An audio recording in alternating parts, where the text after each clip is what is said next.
dari batu andesit yang bersusun seperti tangga atau spring. Ini biasanya ada di bawah, tapi ini karena di atas ya. Mungkin ini batu andesitnya ini sudah istilahnya runtuh, tapi ini Kemudian para pangeran muda atau para bangsawan muda Majapahit ini menuntut ilmu ke gunung-gunung. Sampai suatu saat ilmunya mumpuni, maka ada istilahnya turun gunung.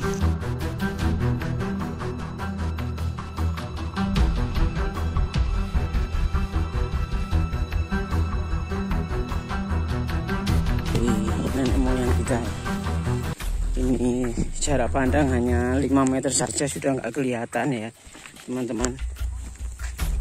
Jadi mohon dukungannya, mohon doanya agar kita diberikan keselamatan sampai pulang nanti.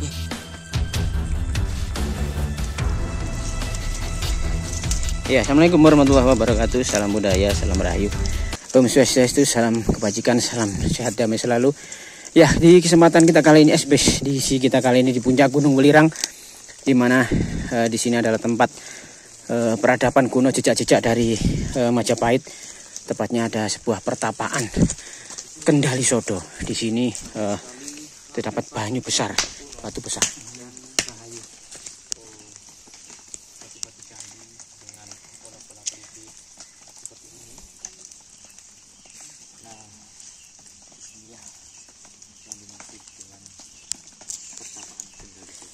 Jadi kita minta izin dulu sebagai orang Jawa, kita kulon nuwun. Seperti ada apa ini Kang di pertapaan Kendali Sodo ini? Jadi lumayan lokasi ini cukup angker ya, cukup wingit dan cukup keramat, dan memang banyak sekali perdupaan, bunga-bunga, sekar gitu ya. Yang artinya lokasi ini masih difungsikan oleh sebagian warga sebagai sebuah situs religi. Jadi tidak hanya sebuah situs monumental saja ya, atau tinggalan monumental, tetapi masih difungsikan oleh masyarakat dalam sebuah situs religi. Artinya lokasi ini masih diziarahi. Jadi diduga memang ini adalah sebuah pertapaan yang memang sengaja dibangun di bawah batu besar.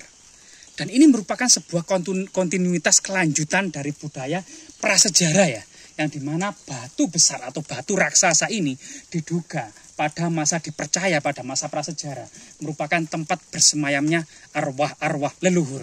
Nah, disitulah kemudian kekeramatan dari batu besar. Kemudian berlanjut pada masa era kuno, di mana ada jejak-jejak kekunoan, semacam balok-balok batu candi, pinggiran-pinggiran candi, dan motif-motif yang cukup banyak. Ada gunungan gitu ya, dan juga banyak beberapa motif yang lainnya, termasuk sulur-suluran dan ceplok atau bunga-bungan. Ini menandakan sebuah peradaban yang kontinuitas, yang berkelanjutan dari masa prasejarah, kemudian ke masa kuno. Dan ketika beralih ke saat ini pun banyak sekali masyarakat yang masih memanfaatkan dan memfungsikan situs ini sebagai situs ziarah atau situs religi. Pada masa kerajaan Majapahit gitu ya, diduga situs ini memiliki 4 fungsi.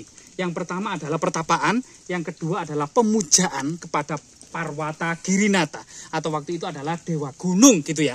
Karena pada masa Singosari dan Majapahit ini banyak sekali raja-raja yang yang menobatkan diri dengan nama-nama gunung atau sebagai kemudian wakil Dewa Gunung di dunia. Misalnya Sailendra Wangsa, Prawata Nata, Giri Nata, ya, Girisa Wardana, Girindra Wardana, ya, Girisa Wardana dan lain sebagainya. Ini merupakan nama-nama gunung yang artinya memang perkembangan pada masa-masa akhir Majapahit ini tentang sebuah kepercayaan lokal gitu ya, prasejarah, pemujaan kepada gunung dan batu besar bangkit kembali. Yang ketiga adalah fungsinya adalah sebagai persajian, di mana memang persajian ini juga merupakan budaya prasejarah gitu ya, terutama pada masa panen maupun sebelum menuai padi. Di situ masyarakat petani sebagai rasa syukur mempersembahkan kepada junjungannya berupa makanan, bunga-bunga dan lain sebagainya. Ini persajian. Dan yang keempat adalah fungsinya adalah diduga sekitar ini merupakan kompleks asrama Kadewa Guruan, di mana kemudian para pangeran muda atau para bangsawan muda Majapahit ini menuntut ilmu ke gunung-gunung. Sampai suatu saat ilmunya mumpuni, maka ada istilahnya turun gunung. waktunya turun gunung mengabdikan diri kepada Kerajaan Majapahit.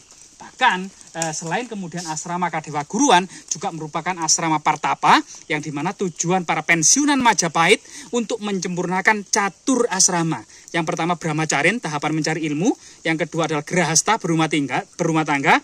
Yang ketiga adalah Wanaprasta, yaitu setelah kemudian keluarga sudah mandiri gitu ya, sudah usia pensiun, menuju ke hutan-hutan untuk fokus memperdalam dharma, menjauhi segala kemudian nafsu duniawi, ya, sampai kemudian pada tahap yang keempat yaitu sunyasa, fokus bertapa, meditasi, kemudian sampai kemudian berjalan ke arah puncak gunung tanpa bekal gitu ya, melakukan pradaksina pata sampai moksa gitu ya. Ada dalam perjalanan sudah moksa, ada yang sampai di puncak gunung moksa, ada yang beberapa bulan pun di atas puncak gunung ini atau beberapa minggu gitu ya, baru kemudian menyebut moksa.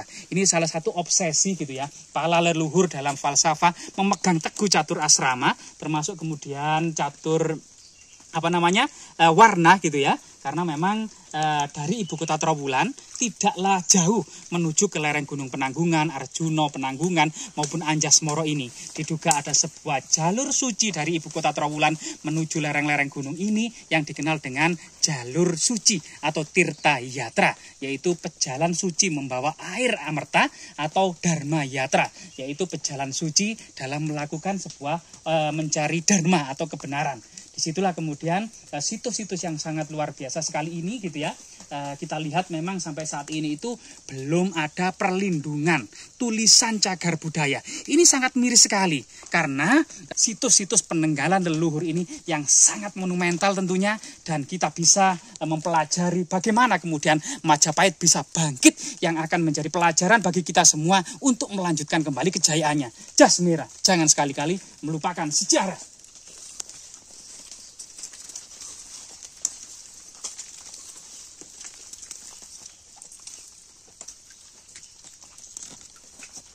Dinamakan Kendali Sodo itu bagaimana Pak? Ya, jadi nama-nama situs-situs yang ada di lereng Gunung Penanggungan, di Gunung Welirang, Arjuna ini merupakan nama-nama pada awal ditemukannya sekitar tahun 1930-an gitu ya, awal ketika pemerintah kolonial Belanda memang ekspansi perkebunan kopi.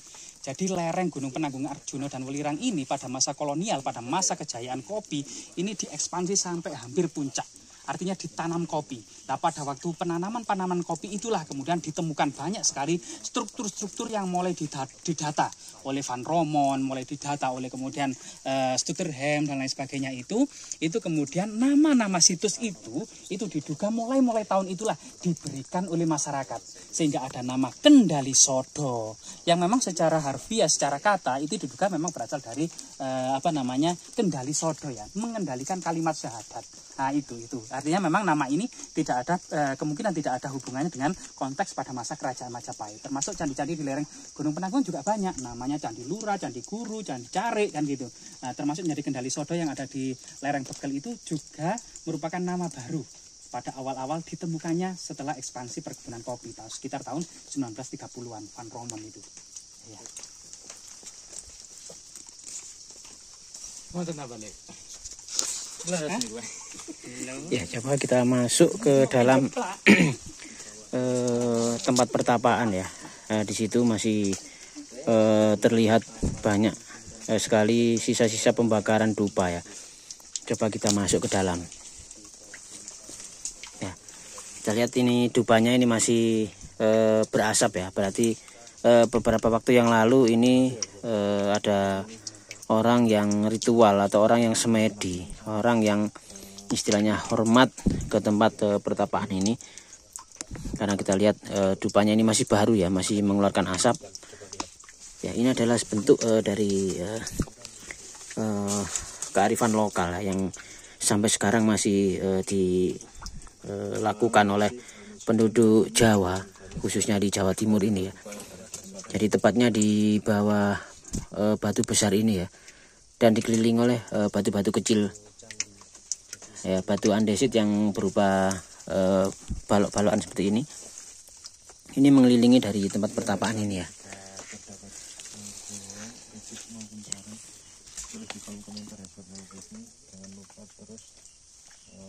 Ya, di depan dari mulut goa atau tempat pertapaan ini juga ada ornamen-ornamen atau pahatan-pahatan dari batu andesit yang bersusun seperti tangga atau spring. Ini biasanya ada di bawah, tapi ini karena di atas ya.